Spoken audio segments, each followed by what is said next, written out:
What I have on here, it just amped it up, like 500%.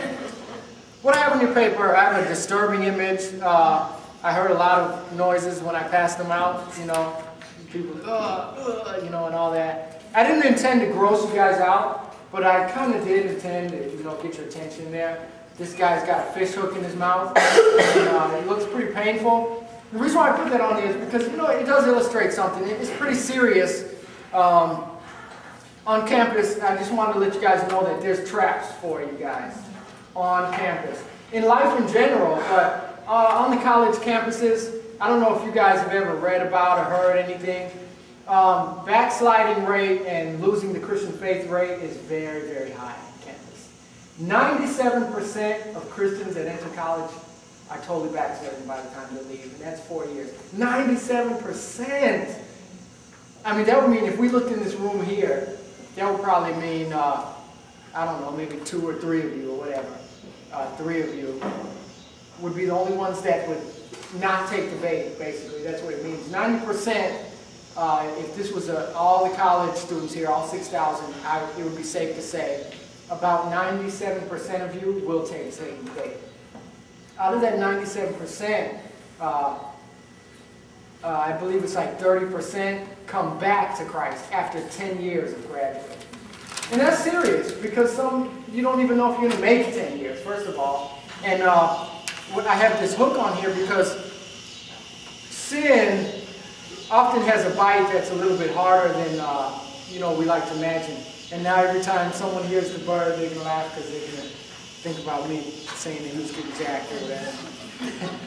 But I mean, sin is serious. And you know, on a serious note, like I said, 97% of you or your friends are going to take Satan's bait. You know, and it's really sad. Let me read this here. I got on the paper, I have seduction, Satan's bait for the innocent. And by innocent, I mean people who are unknowing. You know, let me just read this.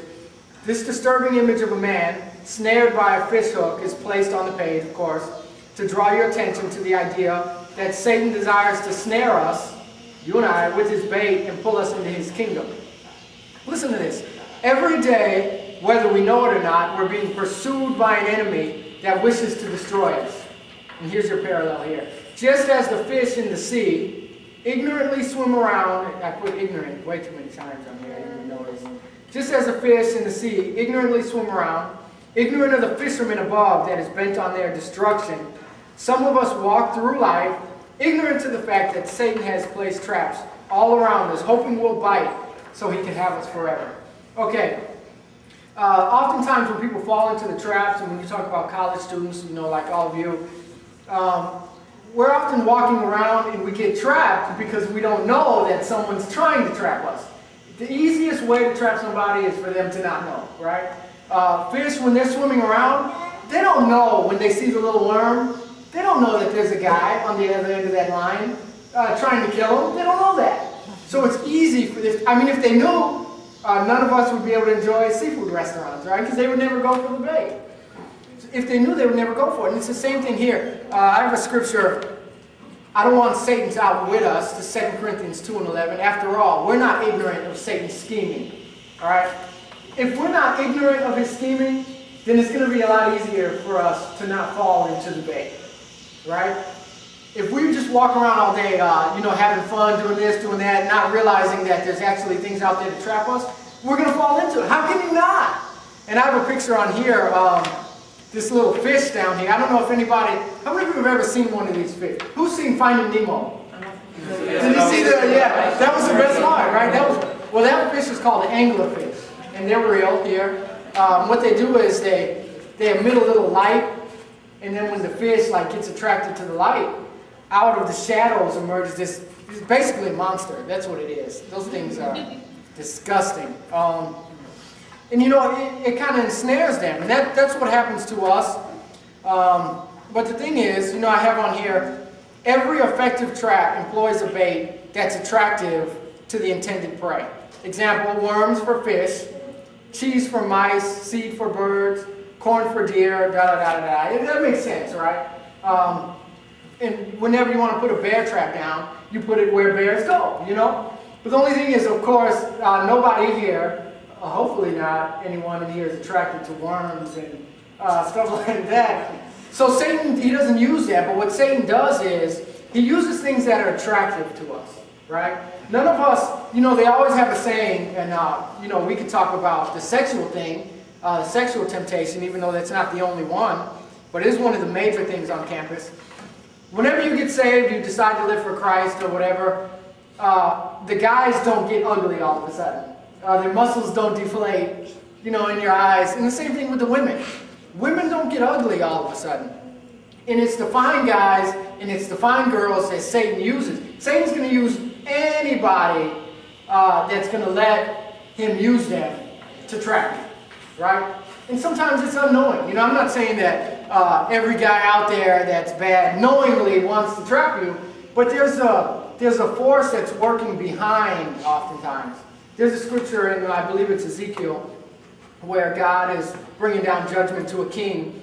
And he says to the king, he says, now to the king of Tyre, I'm going to do this, I'm going to do that, I'm going to destroy your kingdom, da-da-da-da-da-da.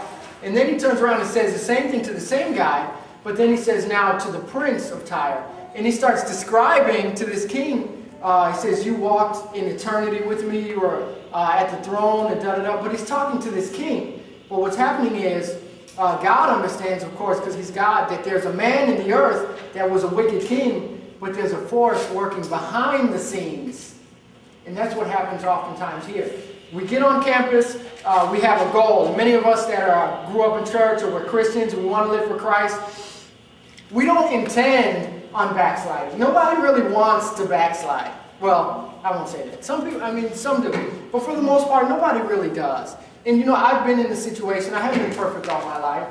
And when I was in situations in sin, even before I got saved, I really didn't want to be that way. But the world was so enticing that, I couldn't help it. But when we learn his schemes, it makes it easy for us. Now, the bad thing is, sometimes it doesn't seem like a big deal. Okay, well, I get in this relationship with this guy, he's not saved. Or, I mess up and I have some sexual sin. Okay, fine, whatever, I'll repent. And, we justify those things in our mind. But the truth of the matter is that sin bites a lot harder than we try to claim that it does. And I have the fish hook on here. The reason why I really want to pick a fish hook is because fish hooks are designed that when they hook the fish, they're designed not to come out. And that's the way that it is with sin. I don't know if you guys have ever heard preachers preach. It's so much harder when you backslide to come back than it is the first time.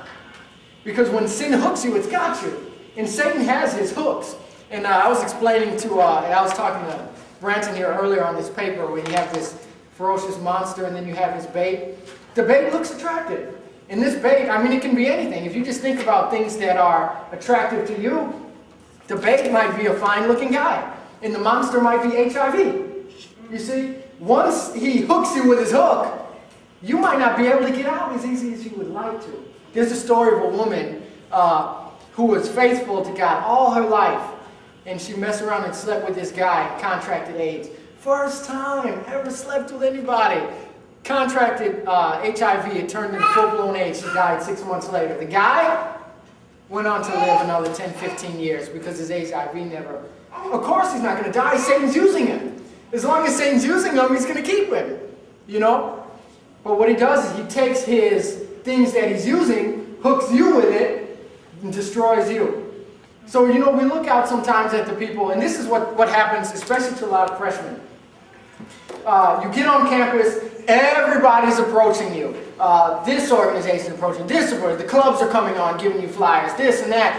The Visa, MasterCard companies are even coming, and they all want to hook you. But even, as freshmen, you come on, you're young, you're excited, you see the parties, everyone's claiming you're going to have fun, do this, do that. And then you get hooked in, and you don't really know if you're going to make it out.